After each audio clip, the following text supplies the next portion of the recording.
this is Kimberly Lucero reporting for Earthwatch News, bringing you the latest environmental updates that affect our soil, our water, and our lives. Today's top story, the hidden crisis beneath our feet and in our waters, soil salinity, water pollution, and eutrophication. Let's go straight to our field reporters for more details. Good day, everyone, and welcome to today's environmental report. I'm Erin Dominguez Shaga, bringing you the latest on a growing issue that's silently affecting farmlands around the world: soil salinity. So, what is soil salinity? Soil salinity happens when too much salt builds up in the soil, making it harder for plants to absorb water and nutrients. Imagine this: the soil looks moist, but the plants still wither and dry out. Why? This natural yet human worsened problem threatens crop production, food security, and the livelihoods of many farmers. But how does this happen? Soil salinity can occur naturally when rocks and minerals release salts over time, or when seawater seeps into coastal soils. However, it can also be human-caused due to poor irrigation practices, excessive use of fertilizers, or land clearing that raises the water table and brings salt to the surface. As the saying goes, too much of anything is harmful, and in this case, it's salt. Understanding soil salinity is the first step towards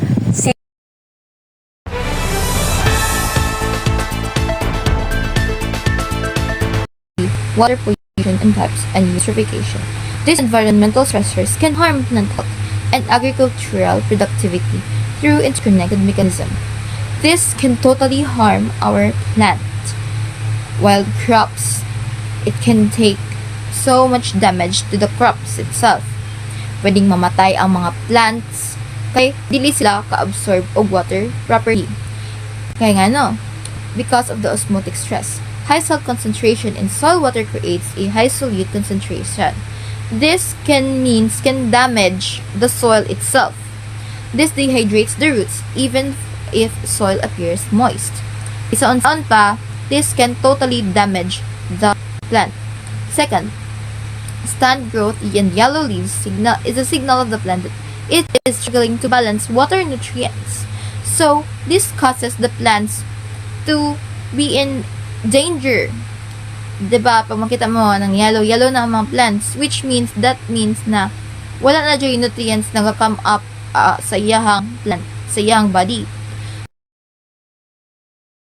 Fertility occurs due to interconnected environmental and agricultural factors. Poor soil fertility ties into the degradation of soil structure. High sodium can break down soil aggregates, reducing aeration and water infiltration. Loss of organic matter because of reduced microbial activity. This means that soil cannot hold nutrients as well. Also, this can make the soil lower its plant growth. So this means that the plant cannot grow naturally because of it.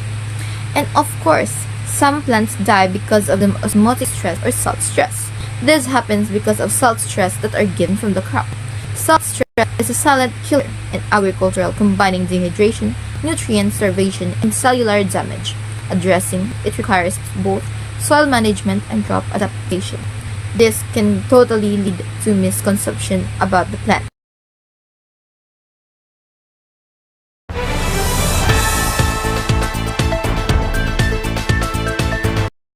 Good day, everyone. This is Princess Aljan Ambalistilisa reporting live.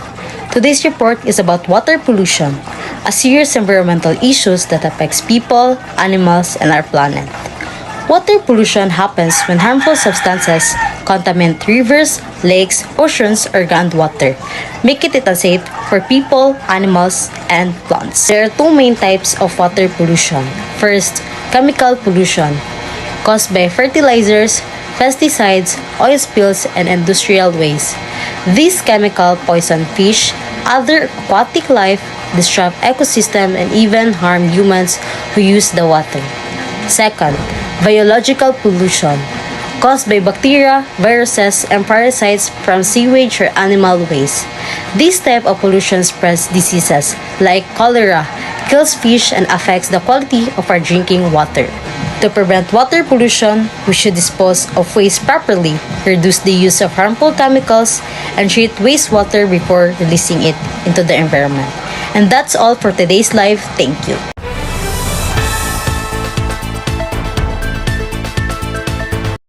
Thank you, Elgin, for that comprehensive discussion on water pollution.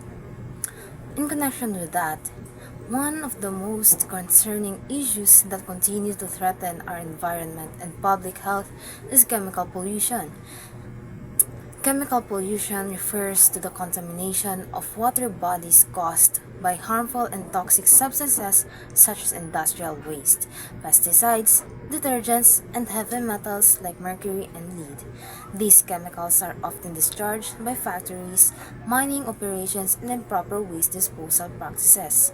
Once released into rivers, lakes, or oceans, they do not easily decompose and can persist in the environment for decades. The effects of chemical pollution are far-reaching. It can destroy aquatic ecosystems, leading to the death of fish and other marine life. Contaminated water also endangers human health, causing diseases, organ damage, and other long-term complications when used for drinking or irrigation. In agriculture, chemically polluted water can degrade soil fertility, reducing both the quantity and quality of crops. Experts emphasize the urgent need for stricter environmental enforcement, proper waste management, and public awareness campaigns to control and prevent further contamination. Clean water is a basic human right, and protecting it is a shared responsibility. Up next, let's turn it over to Aliyah Argus, who will discuss biological pollution and its impact on water quality. Aliyah?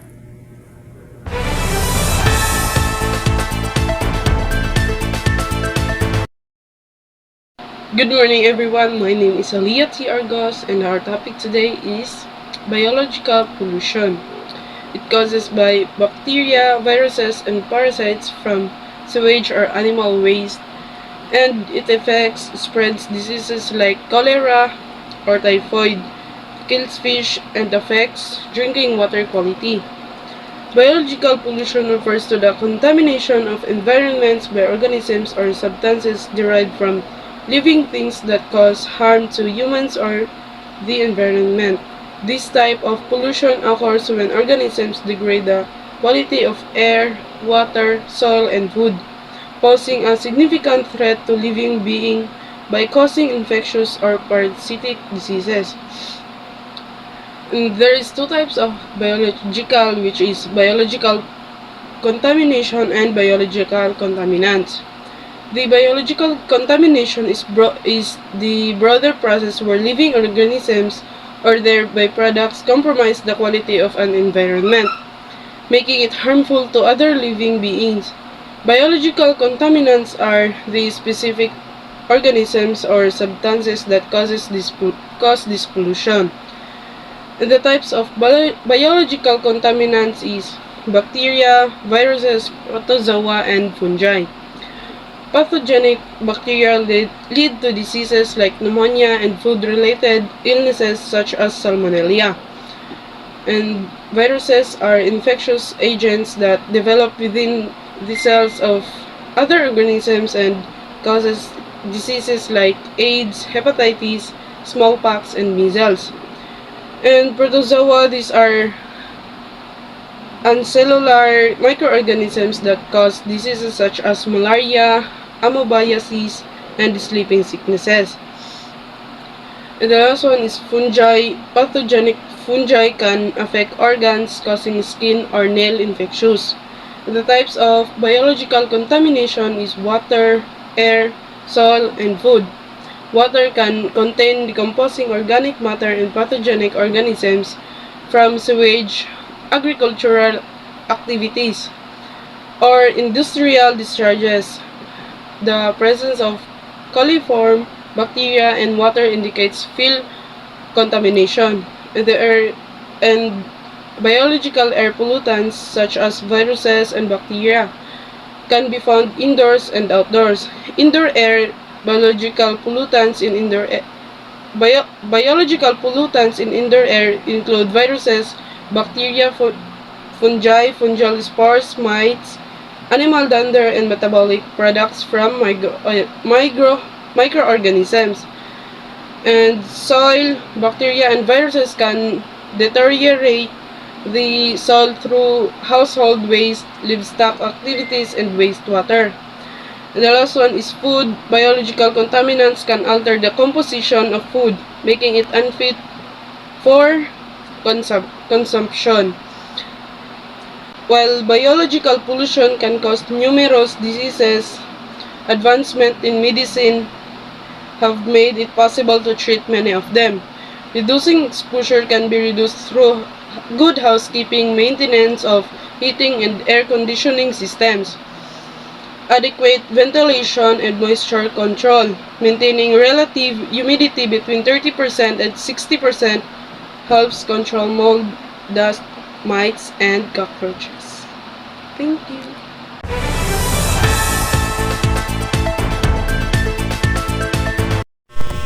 Good afternoon to each and every one of you, especially to all of you students who are listening and watching this topic. So, I am going to tackle about eutrophication. First and foremost, what is eutrophication?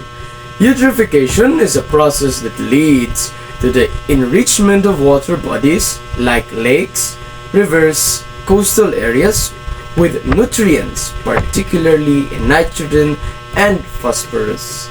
This accumulation of nutrients can result in excessive growth of algae and aquatic plants, which can have significant ecological impacts.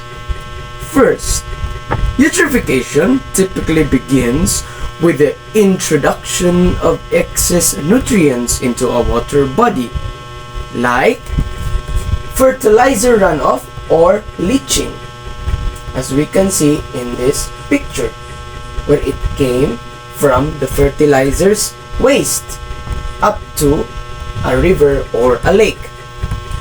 Algae blossom. The increased levels of nitrogen and phosphorus promote the rapid growth of algae, leading to algal blossoms. As we can see here, algal blossoms due to presence of nutrients. And this is the form algae on the top. When the algae die off, they are decomposed by bacteria, which consume dissolved oxygen levels in the water, which create dead zones where aquatic organisms can't survive. So, as we can see here, from bacteria use oxygen to break down the algae, fish suffocates due to lack of oxygen, where there are aquatic organisms who cannot able to survive due to the low oxygen that they can absorb. As decomposition occurs, nutrients trapped in the sediments may be released back into the water column, perpetuating the cycle of eutrophication. So, my dear friends, the eutrophication is a process where it has a very big impact into our ecological system, where it can give both positive and negative effect, both for the sea and the living organism within it, and also not just in the sea, but also in the lake, rivers, and coastal areas. But first and foremost, we must always remember that we need to take care of it by not wasting too much, and also let us protect our ecological system as we grow, as we go, and as we glow. Thank you very much for listening for this topic. I hope you learned something about eutrophication.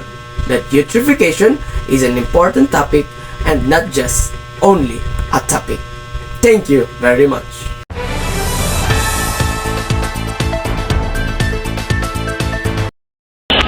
Thank you, G guys.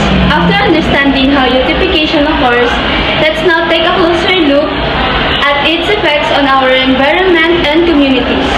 Eutrophication may begin as a natural process, but when excess nutrients, particularly nitrogen and phosphorus, are introduced into water bodies through human activities such as farming and industrial waste, the effect can be devastating. The most visible sign is the rapid growth of algae blooms. These thick layers of algae block sunlight from reaching aquatic plants, leading to a severe decline in oxygen levels. As a result, fish and other marine organisms suffocate and die, causing what experts call fish kills. Furthermore, the decay of these algae release toxins and foul odors, making the water unsafe for drinking, swimming, and even irrigation. Over time, eutrophication can turn once vibrant lakes into lifeless murky ponds, affecting not only biodiversity but also the livelihood of communities dependent on fishing and clean water sources. Environmental authorities warn that if left unchecked, eutrophication could trigger long-term ecological imbalance, one that may take decades to reverse. This is Jeneline Cabrera reporting on the effects of eutrophication. Back to you, Aryan, for the solution that can help address this growing environmental concern.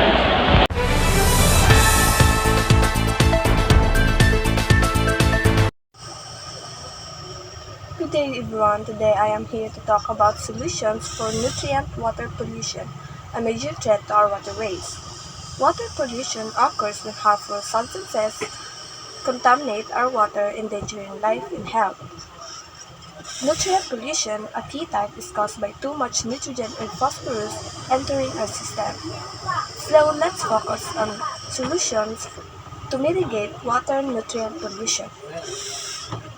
First is to limit fertilizer use. Over-application is a major threat and problem. Farmers start with soil testing to understand their crop's exact needs. Homeowners use less fertilizer overall and choose slow-release or organic options that reduce runoff. Second is to plant vegetation near water. Riparian buffers, strips of trees and shrubs along river banks stabilize the soil and filter out pollutants. Grass, waterways, and fields slow down runoff. Constructed wetlands, artificial wetlands designed to treat runoff, naturally remove nutrients from the water. Third is to ensure proper sewage treatment. Wastewater treatment plants use physical, chemical, and biological processes to remove pollutants. Advanced treatment technologies like membrane filtration and nutrient removal systems further reduce nutrient levels. Nutrient pollution is a serious threat, but with these detailed solutions, we can make a real difference.